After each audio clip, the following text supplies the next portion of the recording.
tienes algo pendiente ahora mismo. Mientras escuchas esto, hay algo que llevas días, semanas, quizás meses aplazando.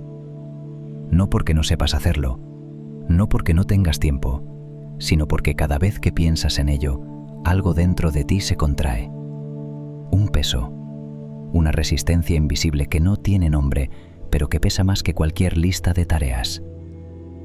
Si alguna vez has pasado una tarde entera haciendo absolutamente nada, ni siquiera descansando de verdad, solo existiendo en una especie de limbo entre la culpa y la parálisis, este vídeo es para ti.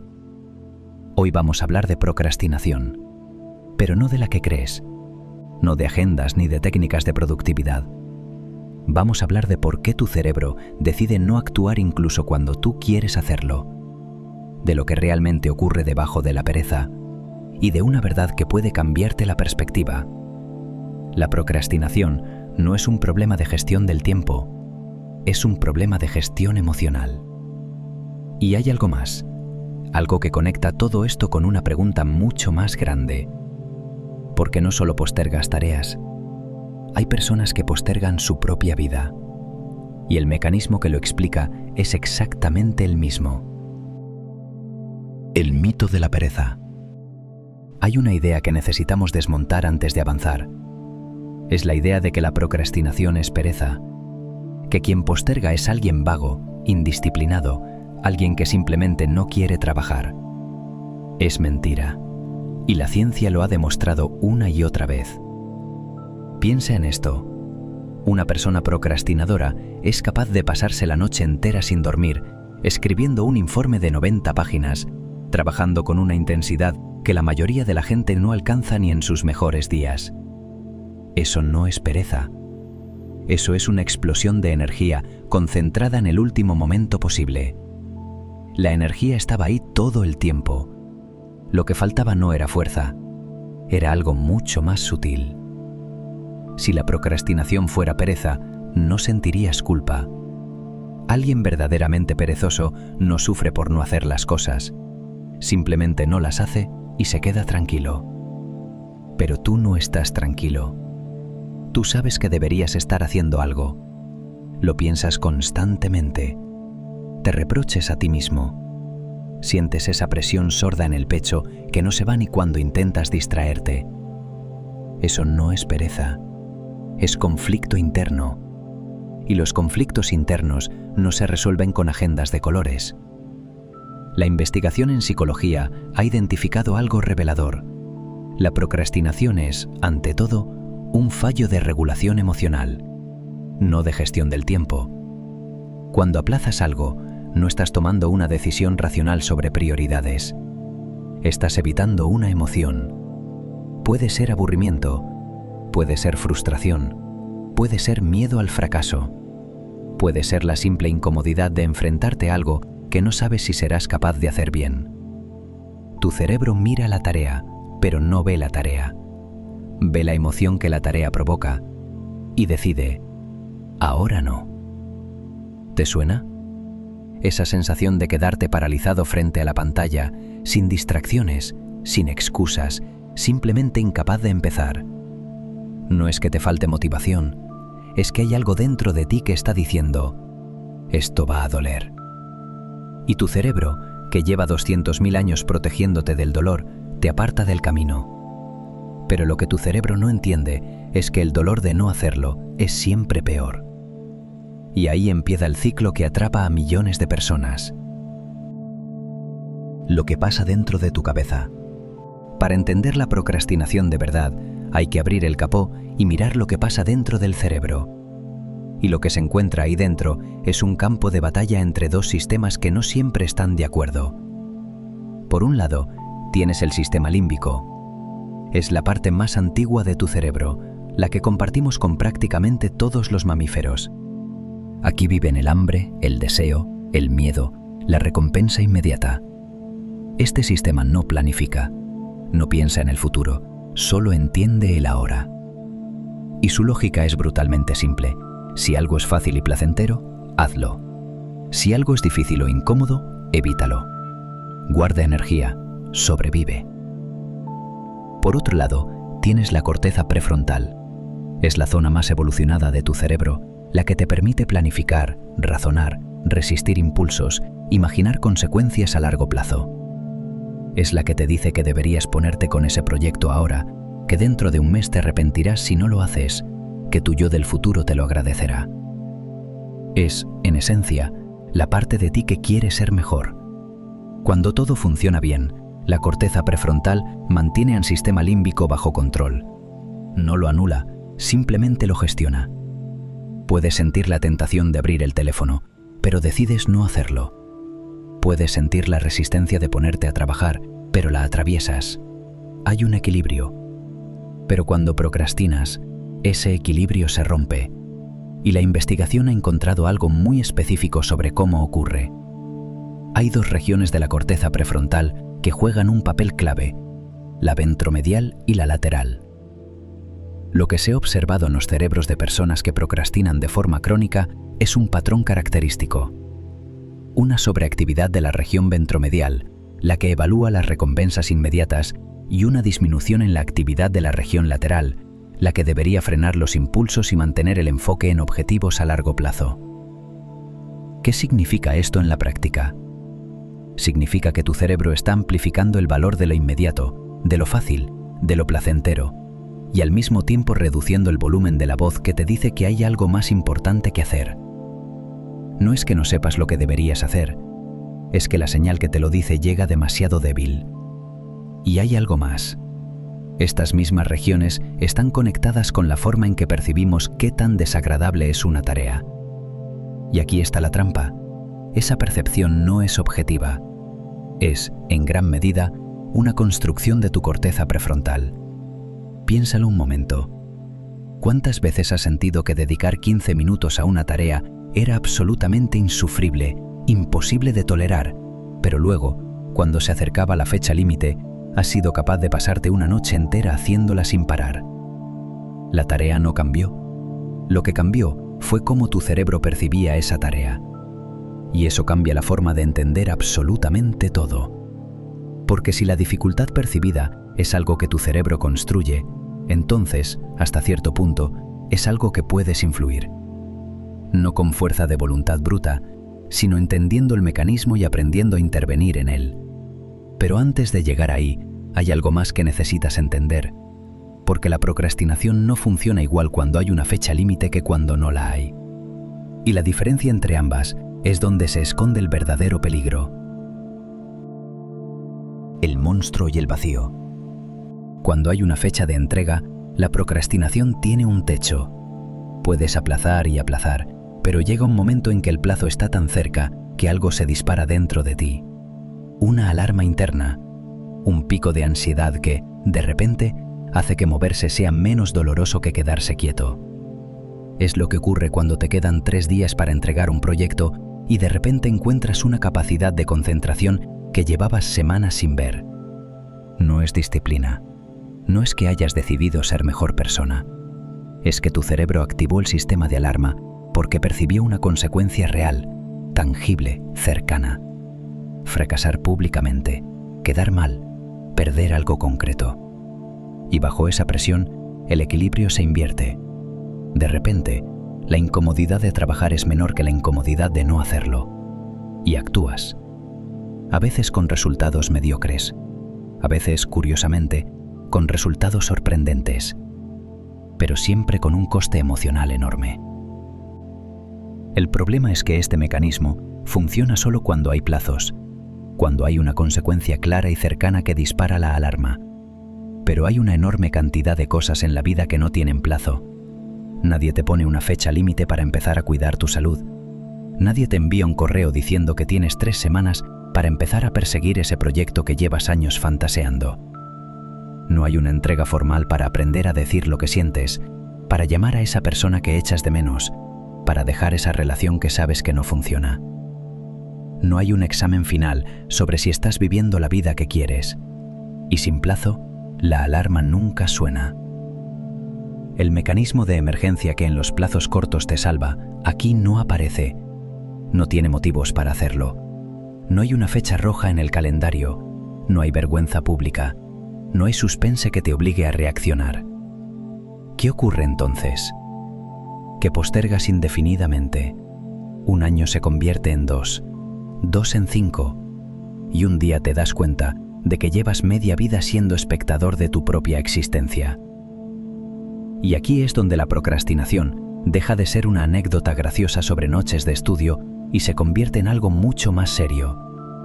Porque la frustración que produce no viene de no cumplir un plazo, viene de algo más profundo, la sensación de que estás siendo una versión inferior de ti, de que el tiempo pasa y tú sigues sin empezar, de que tus sueños no son imposibles, solo están perpetuamente aplazados. Es una forma de procrastinación silenciosa, invisible, que no tiene la alarma del examen ni el pánico de la entrega, y precisamente por eso es la más peligrosa, porque puedes vivir con ella durante años sin que nadie, ni siquiera tú, la reconozca como lo que es. Hay una verdad incómoda que conecta todo esto. La vida tiene un plazo, solo que no lo conocemos, y esa ignorancia, en lugar de urgirte a actuar, te permite seguir posponiendo. Porque si no ves la fecha límite, tu cerebro actúa como si no existiera, pero existe. Y cada día que pasa sin que te muevas hacia lo que importa, es un día que no recuperarás. No es catastrofismo, es la realidad que los estoicos entendieron hace 2000 años. La meditación sobre la muerte no era morbosidad, era la herramienta más poderosa que tenían para vivir con intensidad. Recordar que tu tiempo es finito no te deprime, te despierta. ¿Por qué las técnicas de productividad no funcionan? Aquí viene algo que nadie quiere oír. La mayoría de las técnicas de productividad no solucionan la procrastinación, no porque sean malas, sino porque están diseñadas para un problema que no es el tuyo. Las técnicas de productividad asumen que tu problema es organizativo, que no sabes priorizar, que no divides bien las tareas, que no tienes un sistema eficiente, y te ofrecen soluciones organizativas, listas, matrices, bloques de tiempo, aplicaciones con temporizadores. Pero tu problema no es que no sepas dividir una tarea en pasos pequeños.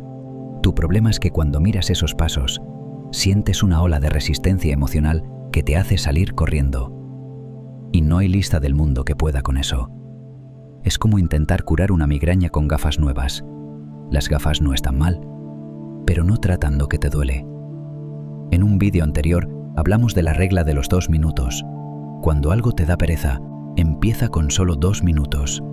Y esa regla funciona. Pero funciona no porque sea una técnica de productividad, sino porque hace algo mucho más sutil. Reduce el peso emocional de empezar.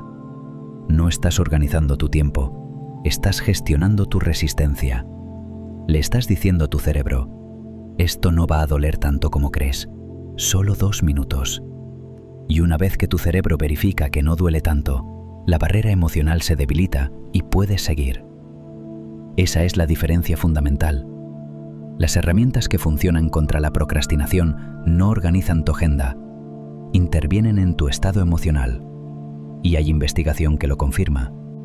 Cuando se les pedía a un grupo de participantes que imaginaran que las recompensas de una tarea no eran reales, que no tenían valor hedónico, solo valor objetivo, era más fácil para ellos elegir la tarea difícil con la recompensa grande en vez de la tarea fácil con recompensa pequeña. ¿Por qué?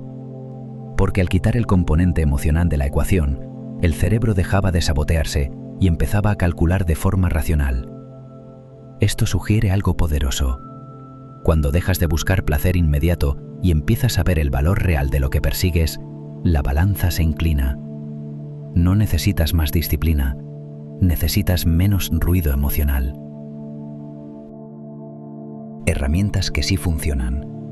Entonces, si el problema no es de tiempo sino de emoción, la solución tiene que ir al mismo sitio. Voy a darte herramientas que intervienen directamente en lo que ocurre dentro de tu cerebro cuando postergas. No son trucos de agenda, son formas de cambiar la relación que tienes con la incomodidad. Desactiva la alarma del malestar. Lo primero, aprende a mirar la tarea sin dejar que tu cerebro la convierta en un monstruo. Recuerda, la dificultad que percibes no es objetiva, es una construcción mental y puedes intervenir en ella. Cuando sientas esa resistencia a empezar, haz una pausa. No intentes forzarte. No te digas a ti mismo que eres un desastre. Simplemente observa lo que sientes. Pregúntate, ¿qué emoción hay detrás de esto? ¿Aburrimiento? ¿Miedo? ¿Frustración? ¿Inseguridad? Ponle nombre, porque nombrar una emoción reduce su intensidad. Lo dice la neurociencia. Cuando etiquetas lo que sientes, la actividad de la amígdala, la zona del cerebro que dispara la alarma emocional, disminuye. No desaparece, pero pierde fuerza. Y luego hazte una pregunta sencilla. ¿Lo que siento es proporcional a lo que voy a hacer? Porque casi nunca lo es. La tarea que llevas 3 semanas evitando probablemente te lleve 1 hora, pero la emoción que te genera ocupa todo el espacio. Separar la emoción de la acción es el primer paso para moverse. Quítale brillo a la distracción. La segunda herramienta va en la dirección contraria. En lugar de aumentar el valor de la tarea, reduce el valor de la alternativa. Las distracciones no te atrapan porque sean importantes. Te atrapan porque son fáciles y producen pequeñas descargas de placer inmediato.